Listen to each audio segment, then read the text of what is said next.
¿Quién recorre las calles cuando todos duermen? ¿Quién lleva una melodía infantil en medio de la oscuridad, cuando ya no debería haber niños? ¿Es un simple camión de helados? ¿O un vestigio maldito de algo que España prefirió callar? Era verano de 1989, en un barrio olvidado de las afueras de Sevilla. La ciudad ardía bajo el sol durante el día, pero cuando llegaba la medianoche algo extraño rompía el silencio. Un sonido agudo, metálico, una musiquilla que parecía arrastrarse desde la distancia, la tonada de un camión de helados. Los vecinos empezaron a notarlo. Siempre la misma hora, siempre la misma canción. Una melodía desafinada, como si los altavoces del vehículo estuvieran oxidados, gastados, demasiado viejos. Y lo más inquietante, no había niños despiertos a esas horas, ni nadie esperando helados. Doña Mari Carmen, la mujer más antigua del vecindario, fue la primera en decirlo en voz alta. Ese camión no debería estar aquí. Nadie lo ha visto de día. La gente se rió al principio. ¿Un camión fantasma? ¿De helados? Pero a la tercera noche, cuando el sonido volvió a retumbar por la avenida vacía, la risa se transformó en nerviosismo. Un joven llamado Antonio decidió investigarlo. Tenía 17 años y la valentía estúpida de quien no cree en nada. Esa noche, se sentó en la ventana de su habitación esperando. A las 00:15 en punto la melodía empezó. La misma canción infantil, arrastrada, lenta, como si viniera desde el fondo de un túnel. Antonio vio las luces. Eran débiles, amarillentas, apenas iluminaban el asfalto. El camión avanzaba despacio, demasiado despacio. No llevaba ningún logo visible, solo un blanco deslucido, manchado, como pintura que había resistido décadas. El detalle más perturbador: el conductor no tenía rostro visible. Antonio juró que había alguien tras el volante, pero lo que vio fue como una sombra opaca, sin rasgos, sin ojos. El camión se detuvo frente a una esquina, donde en otros tiempos los niños jugaban al fútbol. El motor rugió con un sonido irregular, como si se ahogara. Entonces la música se apagó de golpe. Silencio absoluto. Antonio sintió un escalofrío recorrerle la espalda. Se inclinó un poco más hacia la ventana, queriendo ver qué ocurría. Y ahí lo oyó. Unas voces infantiles, risas, pasos pequeños corriendo alrededor del camión. Pero no había nadie. La calle estaba desierta. Al día siguiente, Antonio contó lo que había visto. Nadie quiso escucharlo. Sus amigos lo acusaron de inventar historias para asustar. Los adultos preferían callar. Pero una vecina, Dolores, se le acercó y le susurró: «Lo que viste no es nuevo. Ese camión ya sonaba en los años 70, cuando yo era niña». Dolores relató que en 1972 desaparecieron 2 hermanos de 8 y 10 años en la misma zona. Lo último que se dijo de ellos fue que habían corrido detrás de un camión de helados que apareció a medianoche. Nunca los encontraron. Los periódicos apenas lo mencionaron, y el caso se archivó sin explicación. Antonio sintió que algo mucho más oscuro se escondía detrás de esa rutina nocturna. El camión no vendía helados. El camión buscaba otra cosa. Esa misma semana decidió seguirlo. Con una linterna en mano y una grabadora vieja, esperó hasta la medianoche. El sonido comenzó otra vez. Esa música rota, chirriante, que parecía arrancar de los huesos recuerdos de infancia y torcerlos en algo macabro. Antonio caminó detrás del camión, siempre guardando distancia. El vehículo avanzaba por calles que nadie usaba a esas horas, y en cada esquina parecía detenerse, como si esperara algo invisible. La grabadora registró más de lo que él podía comprender. Risas, cánticos infantiles, incluso el eco de un organillo, como música de feria antigua. Pero Antonio estaba solo, completamente solo. El camión finalmente dobló hacia una calle sin salida. Antonio, con el corazón golpeándole las costillas, avanzó hasta asomarse, y lo que vio lo dejó helado. El camión ya no estaba. No había rastro de ruedas, ni huellas de neumáticos, ni luces alejándose, solo un olor extraño, metálico, y un papel tirado en el suelo. Era un envoltorio de helado con fecha de caducidad. 1973. Esa noche, Antonio no durmió, y al día siguiente, cuando intentó mostrar el envoltorio, ya no lo tenía. Juró haberlo guardado en su bolsillo, pero había desaparecido. Igual que el camión. Lo más inquietante: Desde entonces, la música del camión empezó a sonar cada vez más cerca de su ventana. ¿Quién decide qué casos se olvidan? ¿Por qué algunos expedientes desaparecen de los archivos oficiales como si nunca hubieran existido? ¿Y qué relación tiene todo esto con un camión de helados que nadie logra atrapar? Antonio no podía quedarse con la duda. Tras la noche en que el camión se desvaneció frente a sus ojos, buscó en la biblioteca municipal todo rastro de las desapariciones que Dolores le había contado. Entre recortes amarillentos y periódicos casi borrados por el tiempo, halló una pista. 2 hermanos, Luis y Sergio Medina, desaparecidos en 1972. La noticia era breve, casi insignificante. 2 menores no regresaron a casa tras jugar en las calles del barrio X. La policía descarta secuestro. Se presume fuga voluntaria. Un caso cerrado en apenas 3 semanas, sin testigos, sin investigaciones prolongadas, sin nada. Antonio lo sintió en la piel. Alguien había querido silenciarlo. La curiosidad se volvió obsesión. Antonio acudió a los archivos de la policía local. Pidió acceso al expediente, pero el funcionario lo miró con frialdad. «Ese archivo está clasificado». «Nadie puede verlo». «¿Clasificado? ¿Un caso de niños desaparecidos?», preguntó Antonio con voz quebrada. El hombre no respondió. Simplemente bajó la voz y susurró. «Olvídate de ese camión. Si sigues preguntando, no serás el primero en desaparecer». Antonio salió de allí con un nudo en el estómago. Algo mucho más grande se escondía tras esa historia. Esa noche, el joven volvió a escuchar la melodía, pero esta vez algo cambió. La música sonaba dentro de su casa. Se levantó de la cama temblando y caminó hacia la cocina. La melodía infantil provenía del pasillo, de una vieja radio que llevaba años sin funcionar. Los altavoces chisporroteaban, pero no había nadie encendido el aparato. Entonces escuchó un susurro entre las notas.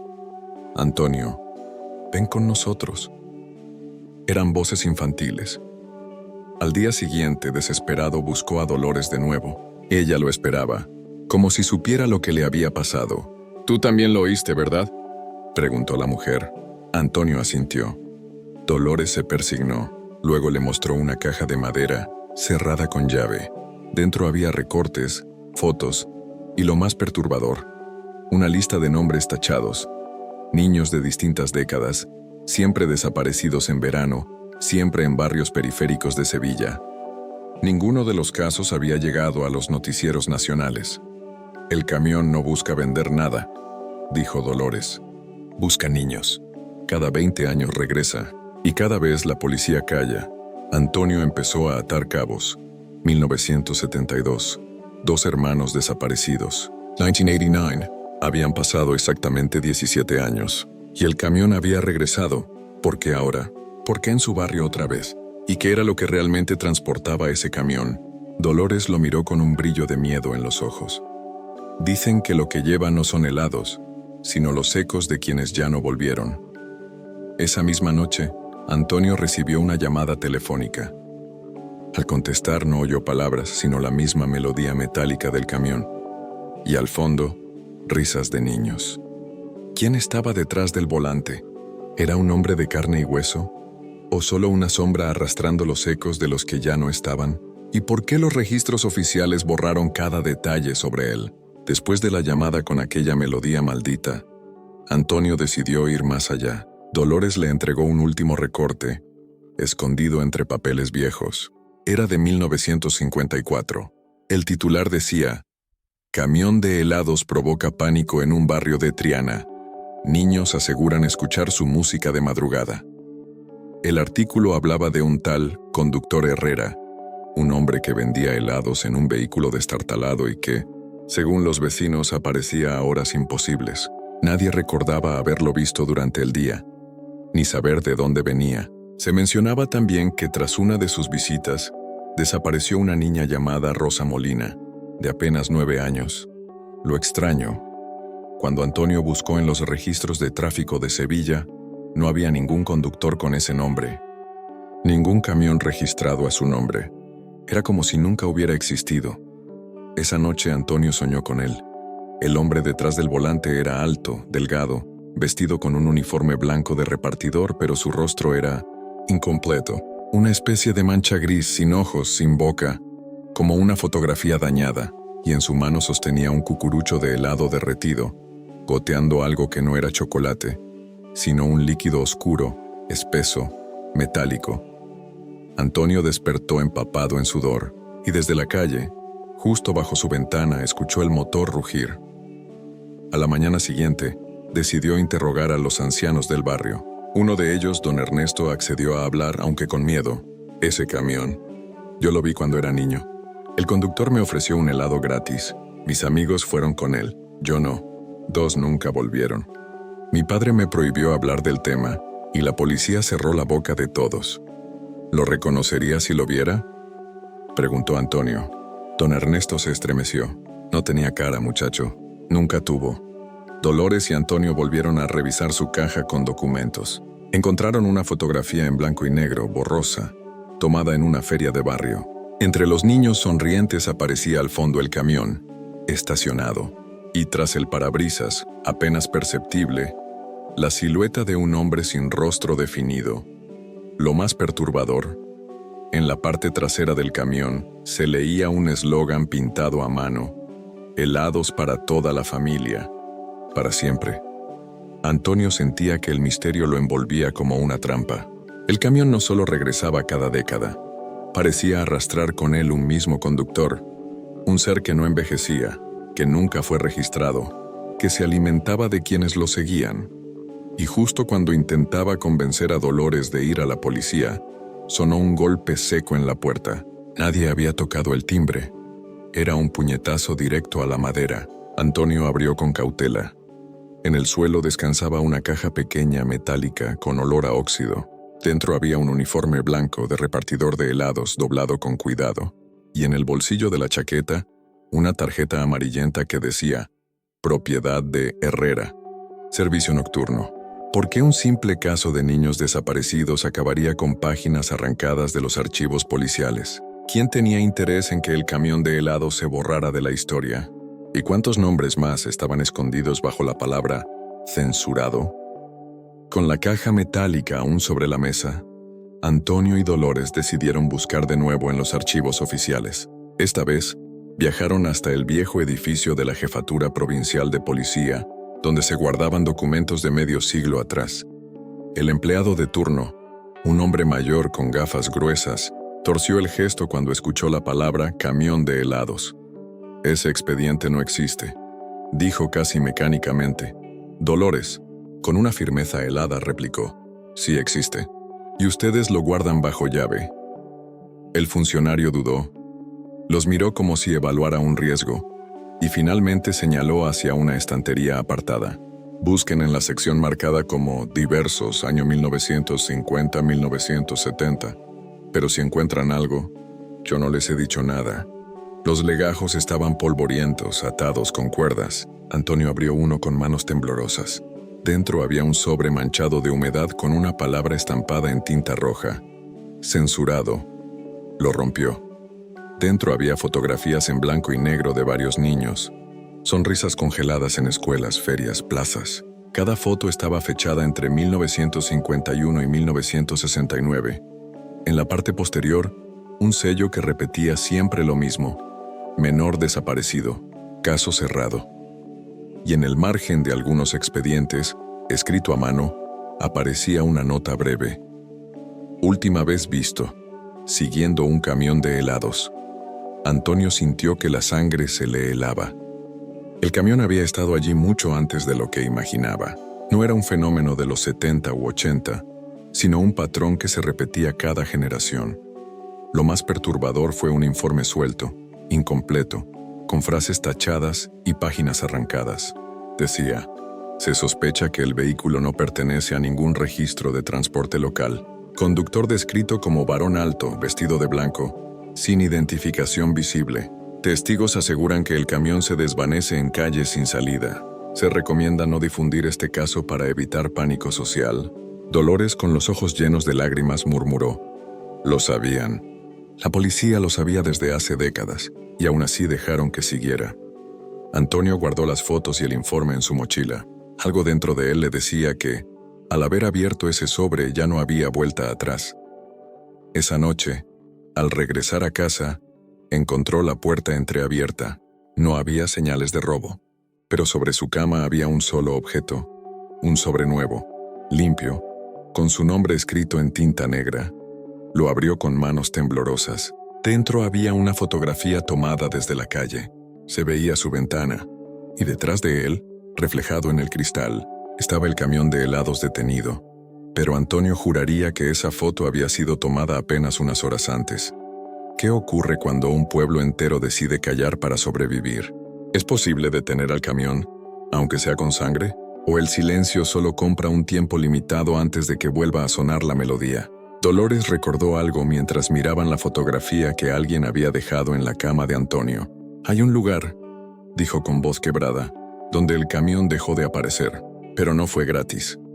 El sitio se llamaba Valverde del Río, un pueblo diminuto perdido en la sierra andaluza. Apenas salía en los mapas, y los pocos que hablaban de él siempre lo hacían con evasivas. Antonio insistió en viajar, convencido de que allí encontrarían la clave. Al llegar, notaron un silencio extraño. No había niños en las calles, ni risas, ni juegos. Los mayores caminaban con miradas esquivas, como si cada palabra pronunciada pudiera invocar algo prohibido. En la taberna, tras varios vasos de vino, un anciano llamado Julián habló por fin. El camión venía aquí también, todas las noches de verano, igual que en Sevilla, pero en 1961 ocurrió algo. Antonio lo escuchaba con el corazón encogido. Una noche el pueblo entero salió con antorchas. Cansados de perder niños, bloquearon la plaza. Cuando el camión llegó, lo rodearon. Algunos dicen que el conductor bajó, otros juran que nunca abrió la puerta, pero las llamas lo envolvieron todo. El camión ardió, y con él, el hombre de blanco. Julián bajó la voz. A la mañana siguiente, en las cenizas, no había restos humanos, solo juguetes quemados y zapatos de niño. Dolores se estremeció. ¿Y desde entonces? Desde entonces no volvió a sonar en Valverde, respondió el anciano. Pero lo que quemamos no era de este mundo. Lo único que hicimos fue empujar la maldición hacia otros lugares. Antonio entendió el peso de sus palabras. El camión no había desaparecido, solo había cambiado de rumbo. Y Sevilla había sido la siguiente en la lista. Esa misma noche, Antonio y Dolores durmieron en una posada del pueblo. A medianoche, Antonio se despertó de golpe. En la ventana, muy a lo lejos, escuchó un eco, una música metálica, casi apagada, como si viniera desde kilómetros de distancia. Dolores también la oyó. «No puede ser», susurró. «Aquí ya no debería sonar». El anciano tenía razón. El camión no estaba muerto, solo esperaba. A la mañana siguiente, antes de marcharse, encontraron pintado en la pared de la iglesia del pueblo un mensaje con letras torcidas, como si las hubiera escrito una mano infantil. «No lo habéis detenido, solo lo habéis retrasado». ¿Qué pasaría si descubres tu propio nombre en la lista de los desaparecidos? ¿Se puede huir de algo que ya te ha elegido? ¿O el camión de helados no busca, sino que reclama lo que ya está escrito? De regreso en Sevilla, Antonio no podía apartar la mente de lo que oyó en Valverde, esa música que parecía seguirlo incluso a kilómetros de distancia. Al llegar a su casa, abrió la mochila con los recortes y expedientes que había tomado de la jefatura.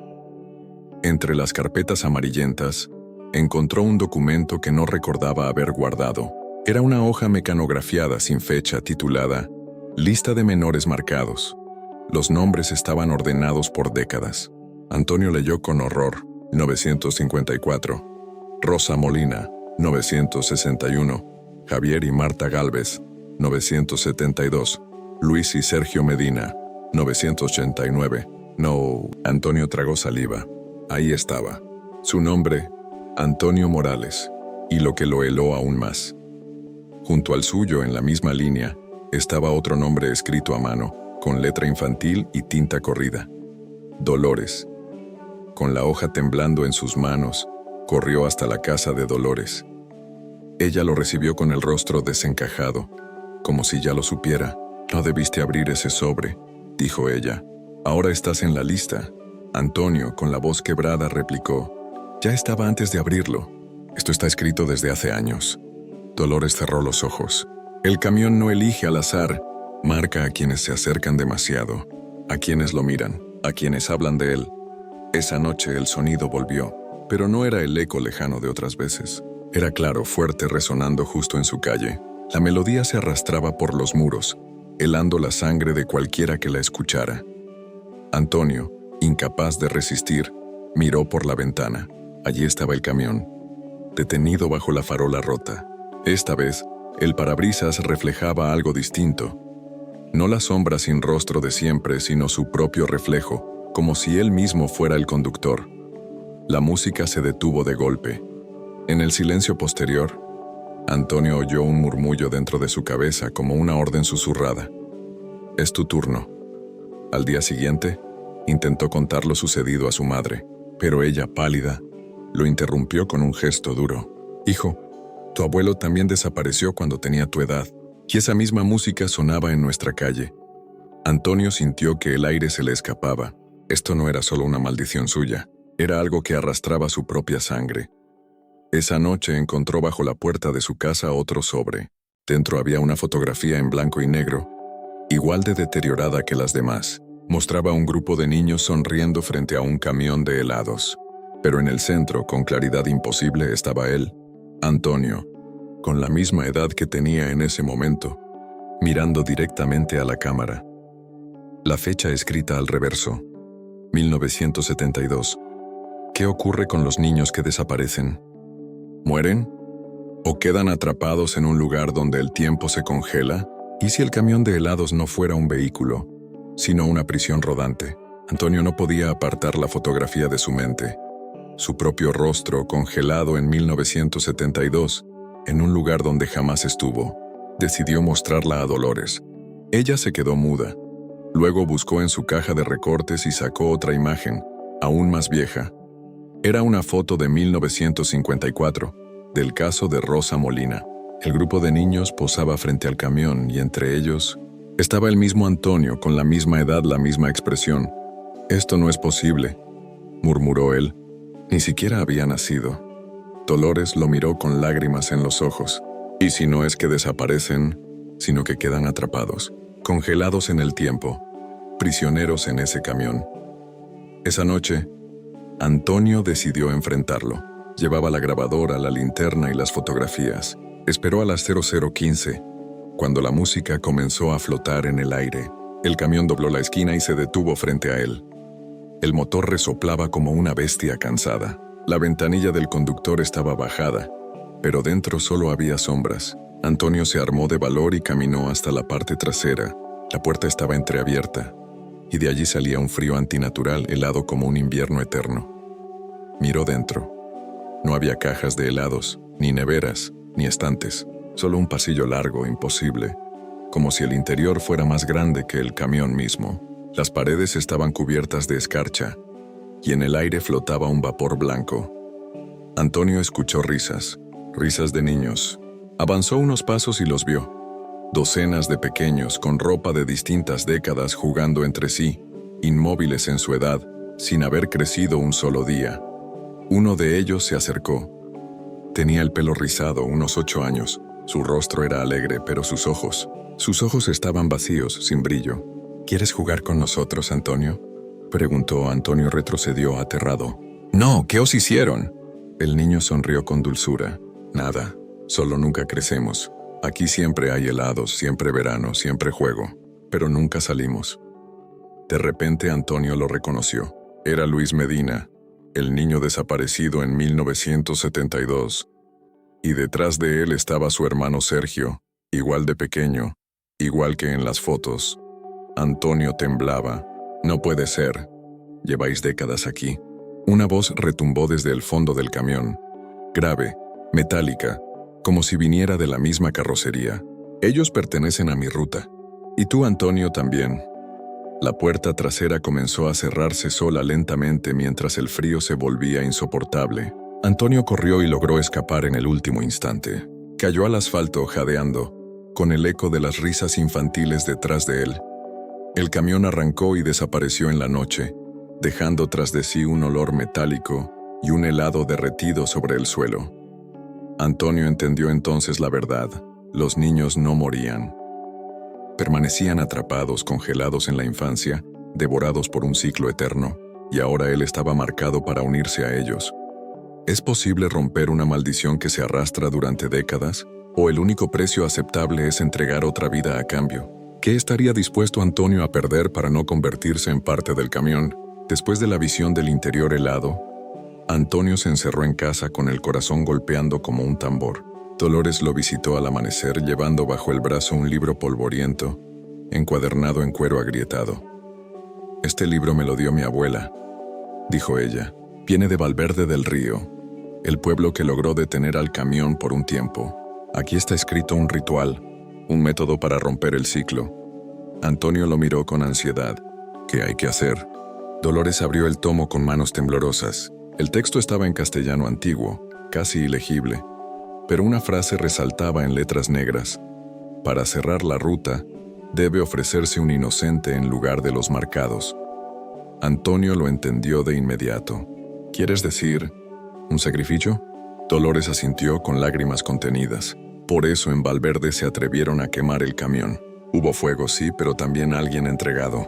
No lo dicen los ancianos, pero yo lo sé. Una niña del pueblo se quedó dentro voluntariamente. Fue ella quien pagó el precio. Antonio retrocedió. «Eso es monstruoso, no puedo. No voy a sacrificar a nadie. Si no lo haces, te llevará a ti», respondió Dolores con un susurro helado. «Y entonces el ciclo seguirá». El silencio se rompió con un sonido familiar, el tintineo de una campanilla. La música metálica del camión comenzó a flotar por la calle, aunque aún era de día. Antonio corrió a la ventana. Allí estaba, detenido frente a su puerta. El conductor seguía sin rostro, pero esta vez levantaba una mano, como saludando. El libro se abrió solo sobre la mesa, con las páginas pasando a toda velocidad hasta detenerse en un dibujo. Un camión pintado en tinta negra, rodeado de niños congelados, y una figura adulta con un cuchillo en la mano, cortando una cuerda invisible. Dolores lo interpretó en voz baja. «No basta con un sacrificio. Alguien debe romper el lazo, y esa persona quedará marcada para siempre». La puerta de la casa tembló, como si algo empujara desde fuera. La melodía del camión se volvió ensordecedora, un eco metálico que hacía vibrar los cristales. Antonio miró a Dolores. ¿Y si el sacrificio no fuera un niño? ¿Y si alguien mayor se entregara? Dolores bajó la vista. El libro no lo dice, solo habla de un inocente. Quizás la inocencia no tenga edad. La puerta se abrió de golpe. En la entrada, reposaba un cucurucho de helado recién servido, pero en lugar de crema había un corazón latiendo lentamente. El papel envolvente llevaba escrito un nombre con tinta negra: Antonio Morales. ¿Y si el sacrificio ya estuviera decidido desde antes de abrir el libro? ¿Y si el camión no aceptara elecciones humanas, sino las suyas propias? El helado con el corazón latiendo aún temblaba en el suelo. Antonio lo miraba horrorizado, mientras Dolores lo cubría con una manta como si así pudiera borrar la visión. Pero el papel arrugado seguía allí, con su nombre escrito. «Eres tú», susurró Dolores. «¿Eres el elegido?». Antonio negó con la cabeza. «No. El libro dice que debe ser un inocente. Yo ya estoy marcado. No servirá». Dolores abrió de nuevo el tomo repasando las páginas con desesperación. Allí estaba la nota marginal, escrita con letra antigua. «Cuando el marcado rechace, el camión elegirá sangre cercana». Antonio se quedó helado. «¿Sangre cercana?». En ese instante sonó el teléfono fijo de la casa. Antonio contestó con manos temblorosas. Al otro lado no había palabras, solo la melodía del camión. Y luego una risa infantil. Una voz suave murmuró: «Tu hermana ya viene conmigo». Antonio sintió que se le apagaba el alma. Su hermana menor, Clara, de apenas 12 años. Sin perder tiempo corrió hasta su casa. La puerta estaba abierta. Su madre lloraba desconsolada en el salón. «Se la llevaron», dijo, con los ojos perdidos. Clara escuchó la música, salió a la calle y ya no volvió. Antonio se desplomó de rodillas. El camión no le había dado elección. Había tomado a Clara como el sacrificio. Dolores lo sostuvo de los hombros. «Aún podemos recuperarla, si hacemos el ritual antes de que el camión desaparezca con ella». Antonio apretó los dientes. «Entonces dime cómo». El libro describía el procedimiento: un círculo de sal, un cuchillo de plata y la quema de un objeto personal del marcado mientras la melodía sonara cerca. Eso abriría la ruta y permitiría intercambiar al elegido. Pero había un detalle escalofriante en el texto final. Quien invoque la ruta deberá estar dispuesto a ocupar el lugar vacío. A medianoche, la música volvió. Antonio y Dolores trazaron el círculo en la plaza del barrio. El camión apareció al final de la calle, avanzando lentamente con la música resonando como un canto funerario. De la ventanilla trasera asomó una mano pequeña. Era Clara. Su rostro estaba inexpresivo como el de los otros niños atrapados, pero sus labios se movían murmurando: Antonio. Fe en el camión se detuvo frente a ellos. La puerta trasera se abrió sola, y el frío eterno escapó hacia la plaza. Dolores le entregó el cuchillo. Es ahora o nunca. Pero si lo haces, quizás no vuelvas. Antonio dio un paso dentro del círculo. El libro ardía en sus manos como si el ritual ya hubiera comenzado. El camión rugió, y del interior una voz profunda habló con un eco metálico. Si quieres salvarla, ocupa su lugar. ¿Quién maneja el camión que atrapa a los niños? ¿Es un hombre, un espectro? ¿O algo peor, algo que siempre estuvo ahí? ¿Y qué ocurre cuando por primera vez decide mostrar su verdadero rostro? Antonio se adentró en el círculo de sal. El cuchillo de plata ardía frío en su mano, como si rechazara su contacto. El camión permanecía inmóvil, con el motor respirando a golpes metálicos. La puerta trasera seguía abierta, un túnel de escarcha y voces infantiles que llamaban su nombre. Antonio, ven con nosotros. Cantaban dulces, sin emoción. Dolores rezaba en voz baja desde el borde del círculo, sosteniendo un rosario que temblaba con cada nota de la melodía. Entonces, el conductor bajó del camión. Por primera vez, dejó el asiento delantero y descendió a la calle. Su uniforme blanco estaba manchado, no de grasa, sino de algo más oscuro, como si cada década hubiera absorbido la esencia de los desaparecidos. Caminaba lento y su rostro seguía siendo una sombra, hasta que levantó la cabeza. Antonio lo vio. Era su propio rostro. El mismo Antonio con unos años más, los ojos apagados, la piel marchita como un cadáver. Un reflejo de lo que sería si aceptaba la ruta. El conductor habló con voz hueca, idéntica a la suya. Ya estuviste aquí antes. Siempre eres tú. Cada ciclo, cada década. El camión necesita un guía, y tú eres el elegido. Antonio sintió que las piernas se le doblaban. No, yo no soy parte de esto. La figura sonrió mostrando dientes ennegrecidos. Mírate en las fotos. Siempre estuviste. No puedes romper la ruta, solo ocuparla. Clara, atrapada en la parte trasera, lloraba en silencio, sus ojos congelados entre la súplica y el vacío. Dolores gritó desde el borde del círculo: «Rompe el lazo, Antonio. Corta el ciclo», con un rugido desesperado. Antonio levantó el cuchillo de plata y se lanzó contra su doble. El conductor no se movió. Cuando la hoja atravesó su pecho, no brotó sangre sino un chorro de hielo negro, un líquido espeso que manchó el asfalto. El camión rugió como una bestia herida. Los cristales se rompieron solos, y los altavoces escupieron la melodía distorsionada al borde del estallido.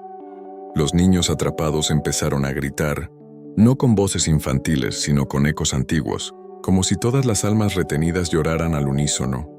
El conductor cayó de rodillas, mirando a Antonio con su mismo rostro, pero marchito, derrotado. «Si me matas, tú ocuparás mi lugar».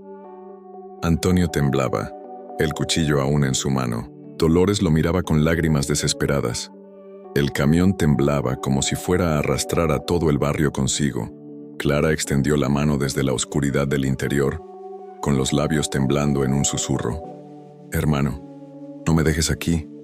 Antonio entendió que no quedaba tiempo. O se entregaba convirtiéndose en el próximo conductor, o intentaba un acto que nadie antes se había atrevido a hacer: romper el ciclo sin reemplazo. ¿Y si el camión solo vive porque alguien acepta el juego? ¿Y si por primera vez nadie ocupa el lugar? ¿Qué ocurriría si se le negara el sacrificio? Antonio apretó el cuchillo de plata, manchado con aquel hielo negro que emanaba del pecho de su doble. El camión temblaba, furioso, como si rugiera desde sus entrañas. Los altavoces escupían la melodía cada vez más distorsionada, hasta convertirse en un lamento. Clara seguía atrapada en la parte trasera, extendiendo la mano. Dolores gritaba desde el círculo: «No aceptes el intercambio. Si nadie se ofrece, el ciclo puede romperse». El conductor, arrodillado, sonrió con la boca llena de sombras. «Si no me reemplazas, todo el barrio pagará. No habrá un niño, sino 100». Antonio sintió que el aire se volvía más denso, como si el camión estuviera a punto de devorar la noche entera. El suelo bajo sus pies se agrietaba con una escarcha que avanzaba rápido, congelando las paredes, los árboles, las farolas. Recordó el dibujo del libro: un cuchillo cortando una cuerda invisible. Tal vez el sacrificio no era entregar una vida, sino cortar el vínculo mismo. Con un grito desesperado, Antonio levantó el cuchillo y lo clavó en el suelo del círculo de sal. La hoja atravesó algo que no era piedra ni tierra, sino un hilo invisible que vibró como una cuerda rota. En ese instante, la música se detuvo. El camión lanzó un rugido inhumano, como metal retorciéndose. Los cristales estallaron. Las ruedas giraron en falso y del interior comenzaron a salir los niños atrapados. Sus cuerpos eran de distintas décadas, pero sus ojos estaban vacíos, perdidos. Clara cayó al suelo, inconsciente, pero viva. Dolores corrió a abrazarla. El conductor se retorció, goteando aquel hielo oscuro mientras su rostro, idéntico al de Antonio, comenzaba a deshacerse como ceniza arrastrada por el viento. «No puedes destruirme», bramó. «Yo soy tú en el futuro. Si no conduzco yo, conducirás tú». Antonio lo miró con un odio frío. «Entonces no conducirá nadie». El camión empezó a hundirse en el asfalto como si la tierra lo tragara. El rugido se apagaba poco a poco, hasta que lo único que quedó fue el eco de la música, perdiéndose en la distancia como un susurro moribundo. Los niños liberados se miraron entre sí confusos, sin comprender dónde estaban, y uno a uno comenzaron a desvanecerse, borrándose del aire como fantasmas que regresan a su tiempo. Clara despertó y miró a Antonio con lágrimas en los ojos. ¿Se ha acabado?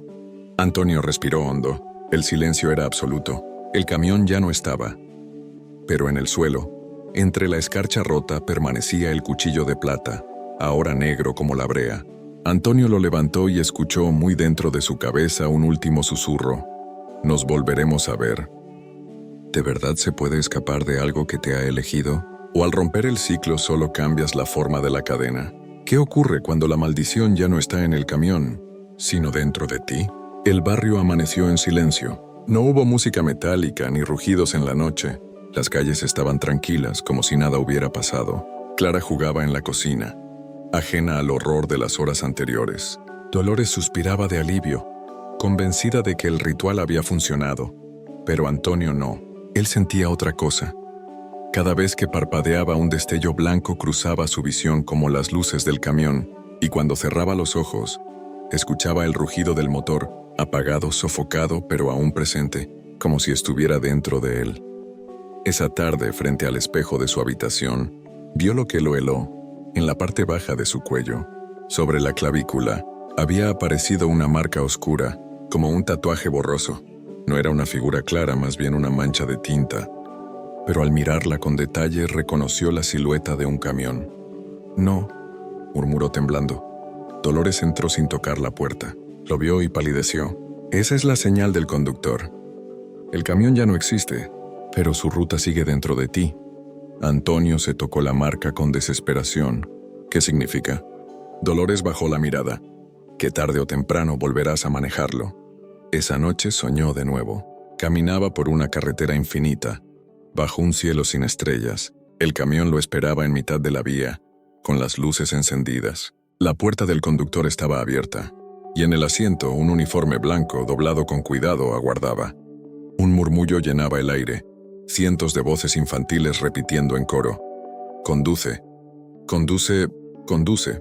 Antonio despertó gritando. El reloj marcaba las 00:15. Afuera no había música, pero su corazón latía como si llevara un motor dentro.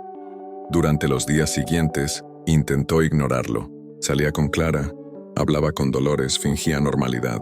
Pero la marca se volvía más oscura, como si se alimentara de algo invisible. Una tarde, al pasar frente a un escaparate, se miró reflejado en el cristal. Por un instante no vio su propio rostro, sino el del conductor sin facciones. El vidrio se quebró con un sonido agudo. Nadie más lo notó.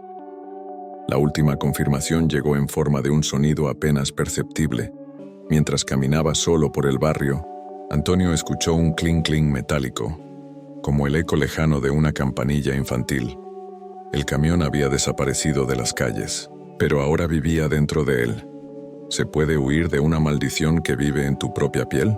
¿A dónde ir, si el camino ya está marcado dentro de ti? ¿Y qué ocurre cuando la carretera entera se convierte en la prisión? Antonio no pudo soportarlo más.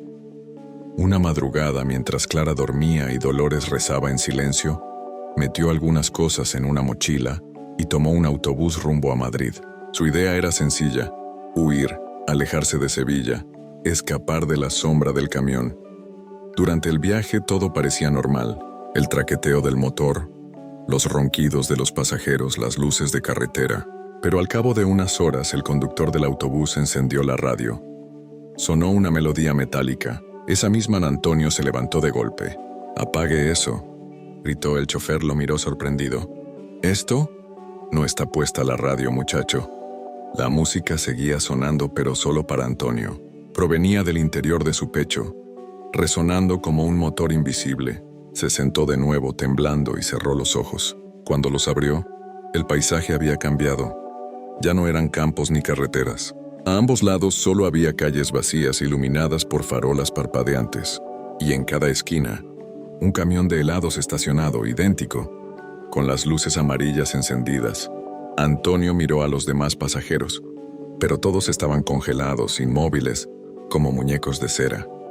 El autobús seguía avanzando, pero lo hacía dentro de una ruta que no pertenecía a España. Era la ruta del camión. «No puedes huir», dijo una voz dentro de su cabeza con el mismo tono que él mismo. Antonio se tapó los oídos, pero la voz retumbaba en su sangre. «Donde vayas, la ruta irá contigo. Tú eres el nuevo conductor». De pronto el autobús se detuvo en seco. Los pasajeros empezaron a moverse de nuevo, ajenos a lo ocurrido. Afuera, en medio de la carretera, había un camión blanco bloqueando el paso. No llevaba matrícula. El chofer del autobús maldijo en voz baja. «¿Quién demonios estaciona así?». Antonio sabía la respuesta. Ese camión no era real. Era un reflejo de sí mismo. Bajó del autobús sin decir palabra. La puerta del camión se abrió sola, invitándolo a subir. Dentro, lo esperaba el asiento del conductor, iluminado por una luz espectral. El volante parecía palpitar como un corazón vivo. Antonio dio un paso atrás, con el cuchillo de plata en la mano. «No conduciré para ti». El camión rugió, haciendo vibrar el suelo. En los cristales laterales comenzaron a aparecer rostros infantiles, pegados al vidrio, riendo sin sonido. Clara estaba entre ellos. Antonio gritó de rabia. «Ella ya está libre. No puedes tenerla otra vez». La voz interior respondió. «Ella está libre, porque ahora el precio eres tú». La carretera se oscureció. El autobús desapareció. Solo quedaban Antonio y el camión, rodeados de una neblina espesa que olía a óxido y ceniza. La ruta había dejado de tener fronteras. El camión lo seguía, porque él ya era la ruta. ¿Qué mantiene con vida a un camión que no existe en ningún registro? ¿De dónde viene la fuerza que arrastra a los niños y los congela en el tiempo? ¿Y si la respuesta no estuviera en ellos, sino en ti mismo? Antonio dio un paso dentro del camión. El aire era irrespirable, impregnado de escarcha y óxido. El pasillo interminable se extendía frente a él, con las paredes cubiertas de escarcha que latía como si respirara. Los niños no estaban, ni Clara ni los demás, solo voces apagadas repitiendo su nombre en un murmullo que venía de todas partes. Al fondo brillaba una luz roja, pulsante, como un faro en medio de la oscuridad. Antonio avanzó, el cuchillo de plata en la mano, hasta llegar a una sala imposible. Un espacio mucho más grande que el camión mismo.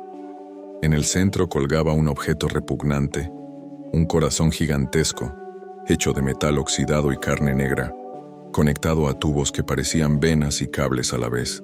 Cada latido hacía vibrar todo el camión, como si esa masa viviente fuera el motor verdadero. Antonio lo entendió de inmediato. «Este es tu origen, tu motor». El corazón respondió con una voz idéntica a la suya. «No soy un motor, soy tu reflejo. Crezco con tu miedo, me alimento de tu rabia. Sin ti no existo. Sin mí tú no existirías. Las paredes se llenaron de imágenes, fotografías de Antonio en distintas épocas, incluso antes de nacer. En cada una él estaba frente al camión vestido de blanco con el rostro vacío. El corazón volvió a hablar. No devoro niños. Solo los uso como espejos, como sombras para seguir vivo. Pero tú eres mi combustible verdadero. Antonio tembló.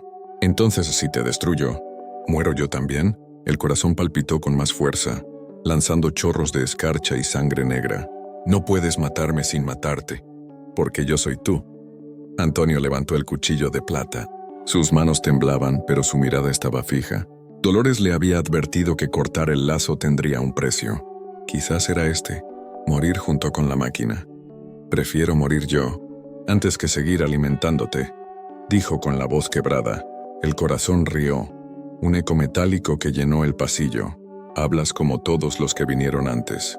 Y todos acabaron conduciendo. Antonio gritó con furia y hundió el cuchillo en la masa palpitante. Un rugido ensordecedor sacudió el camión. La luz roja explotó en miles de destellos, y las paredes comenzaron a colapsar. El corazón se retorcía, goteando hielo y fuego a la vez. La voz chilló. Si me destruyes, me destruirás a ti mismo. Antonio apretó el mango con ambas manos y empujó más fuerte. Entonces moriremos juntos. El corazón explotó en una llamarada blanca. Antonio abrió los ojos. Estaba tirado en medio de la carretera, jadeando con el cuchillo de plata aún en la mano. El camión había desaparecido. Solo quedaba el olor a metal quemado. Pero cuando miró su reflejo en la hoja vio algo que lo heló. Su rostro. No era el suyo, era el del conductor. ¿De verdad terminó todo aquella noche en la carretera? ¿O el camión solo cambió de forma para seguir cazando? ¿Qué ocurre cuando el sonido permanece, aunque el vehículo ya no exista? Antonio volvió a Sevilla días después. La ciudad parecía igual, con su calor sofocante y las calles llenas de vida. Dolores lo recibió en silencio, con el rostro cansado como si supiera que lo que había hecho no era una victoria, sino un aplazamiento. Clara jugaba otra vez en el patio. Sus risas sonaban naturales, pero Antonio notaba algo extraño. Cada vez que se reía, había un eco metálico detrás, como si la voz rebotara en altavoces invisibles. Él intentó ignorarlo, intentó creer que había terminado. La primera madrugada fue tranquila, la segunda también, pero a la tercera, a las 00:15 en punto, Antonio despertó sudando.